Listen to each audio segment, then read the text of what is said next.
Morning everybody, what's up? Welcome to Jam Racing. We're back to racing. We're actually headed to Monticello this morning. Quincy was nice enough to have me at his place. So, because it's only an hour away from here to his house. Well, from his house to the track, it's only an hour away. So, I have Shelby riding with me this morning because Quincy already left. I gotta charge my GoPro a little bit more, get some video. Oh, and I am going trailerless. We're actually going to talk about that. I told Jorge we need to do a video about that. So I usually have a trailer. This weekend I do not. And well, yeah, it's kind of tight on an extended cab. But it works. So it's not doable because I mean, Hugo does do his stuff out of a Honda Civic, so there's no excuse why you can't race. So, headed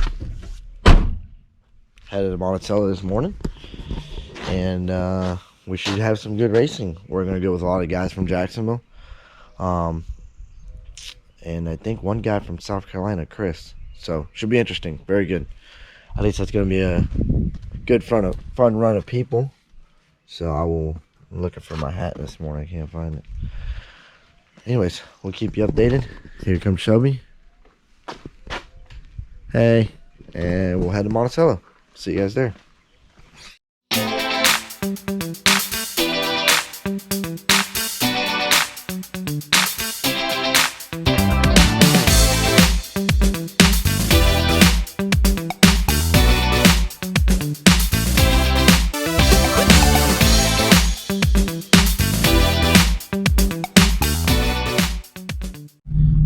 Right? Yeah. Excited? Yeah. Guess now we're gonna get all set up and now get ready for practice and all that good stuff. Does that mean I'm gonna make it? What? I'm gonna make the YouTube video? Yeah, you are. You're gonna be famous. Sweet. We're gonna have to put Quincy YouTube on here. Sweet. Jorge's probably gonna put the link below because I don't know how to do any of that. I'll let him do all that. So. Don't forget, like, subscribe, share. We're working on things. We'll edit that out. We'll edit that part out. So, we finally found a gas station because I messed up. I said, dude, there's got to be a gas station within 30 miles. No, there wasn't. When they say it's in the middle of nowhere. Yeah. So, well, I think I hit a can of paint. I don't know. But, anyways, we're about the cart, get it all set up, get ready for practice. Shelby's excited. It's been a while. It's been a while for everybody. So, we'll get it going. So we are back for the first sprint race since COVID-19 started. And let me tell you, it's a fun track. You know, they're up in Monticello. It's about 4 hours away from me. I decided not to make the trip this weekend. Miguel decided to go. A good group of guys from Jacksonville shared the information that they're going to have a race weekend in. A pretty nice group showed up. There were 17 206 guys out there. A whole bunch of friends from all over the state. They had a blast. And here I am doing the best I can commentating on Miguel's wonderful driving. Everybody did great. Everybody's just knocking off the rust here and there. It's a blast seeing the video and the racing coming together. And overall, he did really well this weekend. So, very proud of him and good job for doing the best he could filming. Did you like whenever I showed you my nose there coming in that corner? Did that surprise you a little bit? Because I was like, bitch, just leave it. You can't cuss on the video. I will use you. Anyways, This is my berm. take 94. But you're lucky you kept in it. I'm like, here's my chance. Coming in hot. I just know when you guys get in front of me, it's gonna be a lot of blocking. I guarantee it. I guarantee a lot of I was blocking Ray like there's no tomorrow. So, anyways, oh, got Hoosier tires on that one. Right here, had a couple practice sessions, And everybody's doing all right. Yes, Quincy, how you running? Pretty good. Remember, like, share, subscribe. There it is. Already, I don't even have to hit the baseline. Brandy, we got a couple people out here. Barry's out here. A lot of people from Jacksonville. Yeah. A lot. We got James. Woo! What's up, bud? YouTube been I was told we gotta take a lot of video. My manager was getting mad. Yeah. A lot of. Look at Barry. Barry's in there checking things out. Oh, Shelby's not in there. Alright. A lot of carts. There's Barry's cart. And Barry's other cart. Where's John at? Is John out here? John should be around here somewhere. No? Well, Kevin's set up. Got blue rims. Actually doesn't look too bad. So, we're just having a fun day. Monticello.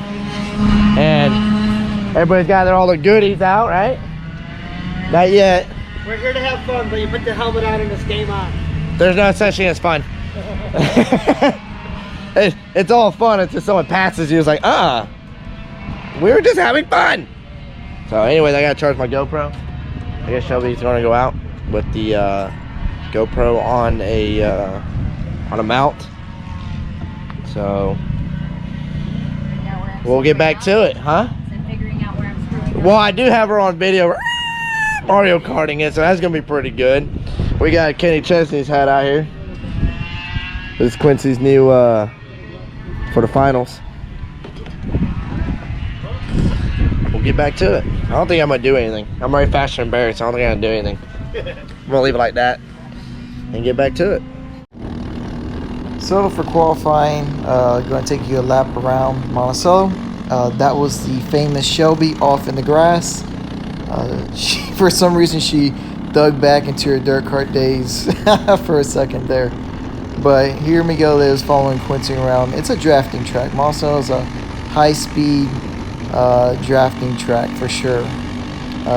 We usually don't do, big top ends, of course, in the 206. But up here, they're getting close to 58, 59 miles per hour, I'm guessing. Swooping track. It has good elevation changes. It has some late apexes turns. I've been there once. I think it's a great facility, great track. Overall, it's a blast. And if you are ever in the north part of Florida near the Panhandle, it's about an hour away from Valdosta. So if you're in that area, if you have your cart in the back, you should go check it out. Definitely would recommend it, of course. Now, Miguel did a good effort. He ended up P2 in qualifying, but due to being underweight, has to start in the back.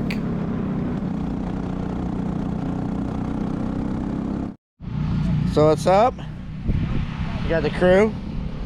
Andrew's out of the cave. Yeah. It's good to see him back out in the sun. Yeah, You're getting a little pale. I mean, look, you're getting a little, Blanco there. I'm losing my mocha. So we're going to driver's meeting. I don't know why, because there's no tag. Anyways, yeah, pretty good crowd. It's not bad. Here's Chris. Hey, Chris. Chris is already running a minute flat. Everybody else is a minute 11, stuff like that. So he says it's stock. We don't know yet. Just no. A little better now. How fast are you going now? I'm still off, but I'm in the low 13s now, so by myself. Well, you're getting it. Every time I've been out, I've been a little faster. That's a good thing. I took a bunch of weight off the front, and I'm not pushing near as bad. Seems backwards, but Yeah, you would think. More weight to keep you down. I coming around that long sweeper, I can hold it in now. Took all the weight off. Holy crap. Well, driver's meeting. That's the crew. Then look like Barry with that rack for the bass roast from the Mighty Ducks. Oh my god. Oh my god, it really does. When he finally grew up. Oh, there's John. Like almost on camera. Everybody say hi to Horace, so he'll feel bad he's not here.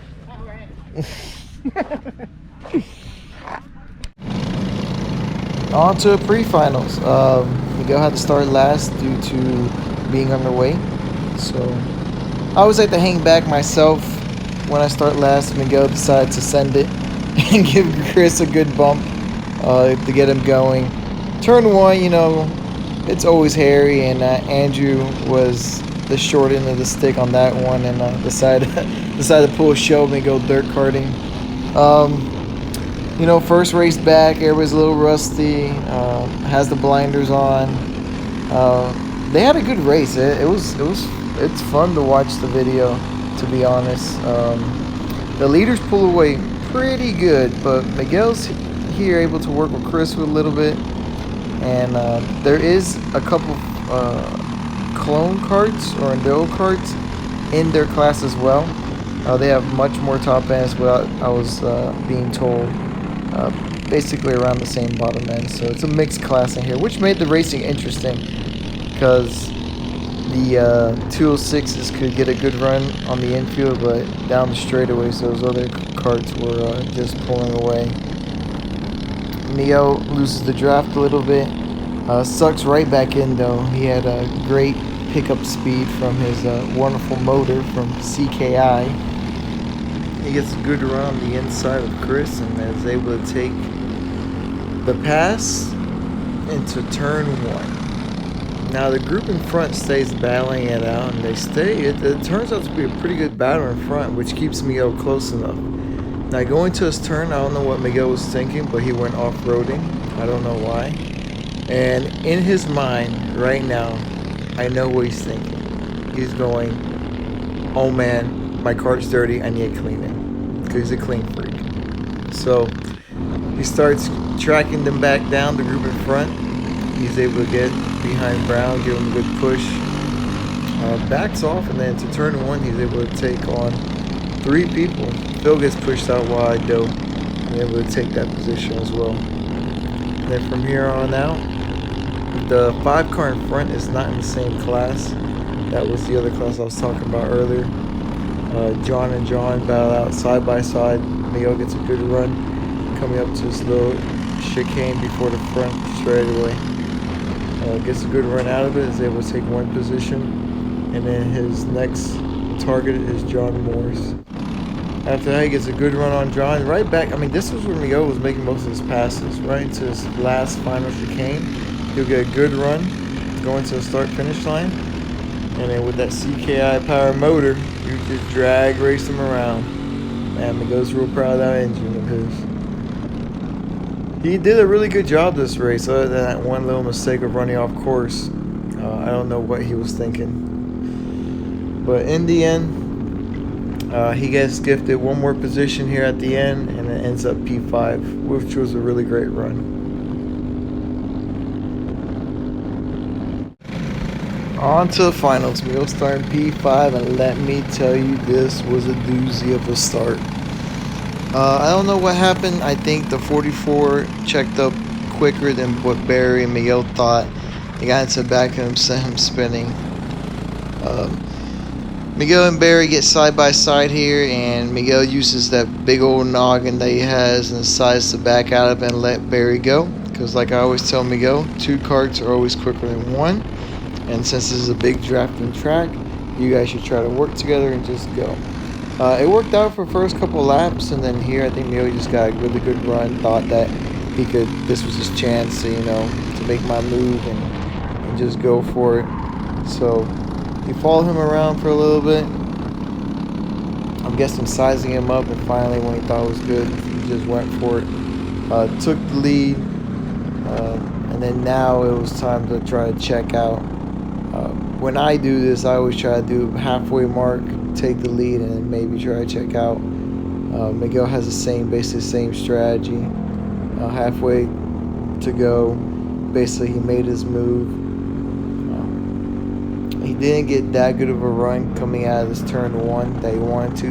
Went in a little bit too wide, exit a little wide, killed his exit speed. And then there's such a big run up the hill that Barry was able to suck back up into his draft and take full advantage of it. At this time, the 44 had caught back up to him, and I'm guessing he was not very happy with the both of them. And and Barry, while he was on the inside, gets shoved and sends Miguel off into the grass. Now at this point, Miguel is extremely upset because he just cleaned his kart at their pre-final. So now that he has to try to chase down the leaders, he's going to have to clean his kart again after a final. Miguel's kart was working really well. He was just moving. He was not going to waste any time behind anybody at this point in time. He was just mode was, I need to go get the leaders again. Passes Phil really quick, and then just starts working on hitting his marks again, getting his line back down. 37 in front, his bumper was dragging, so it doesn't make that much of a difference, especially with that metal bumper, but it was dragging on the ground. It was a bold move for extra aero, but I'm not sure if it worked out. Right here, Miguel got a really good exit going to turn 1 and takes the move again. That was the last pass he would do, and he ended up P3. Excellent weekend for him, excellent weekend for the guys.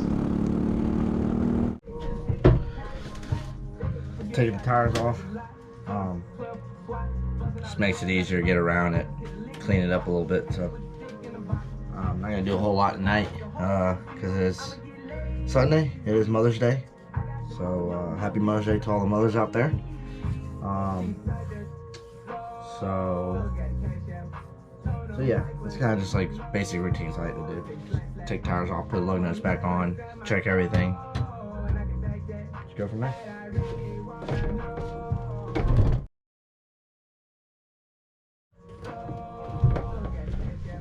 I definitely always wipe that engine down. That thing is my baby. That's my brother.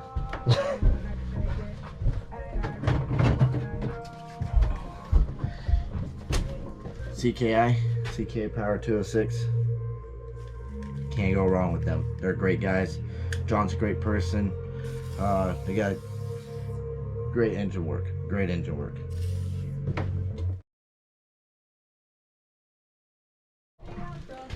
Gonna probably break it up in a couple clips. Probably come back at it tomorrow. Blow it off with the air compressor. Get majority of the dirt off of there. I like using WD-40 on the engine, chassis, and all that stuff. I feel like it's very safe. Cleans it and polishes it. So, but if you guys have something else you guys like to use, put it on the comments below. Anything a little bit better. Of course, I'll try to blow out the bearings as much as I can. I know there was actually a discussion about that earlier today about hitting them with brake cleaner. I don't like doing that, especially on the chassis, because brake clean is can be very harmful to the paint and stuff like that. So I actually use electrical component cleaner because it's good for sensors on on cars and stuff that have the plastic around them, and it's good for that. So I think it's a lot safer for the chassis and the components on it and stuff like that. So brake clean, the only thing I ever use that on is the clutch. To get all that dust off of there, and there's everything there is metal. So but yeah, so I'll probably get back out here tomorrow, make another clip, probably get a little bit more better lighting, and we'll go from there. Thanks for watching, guys. Appreciate it.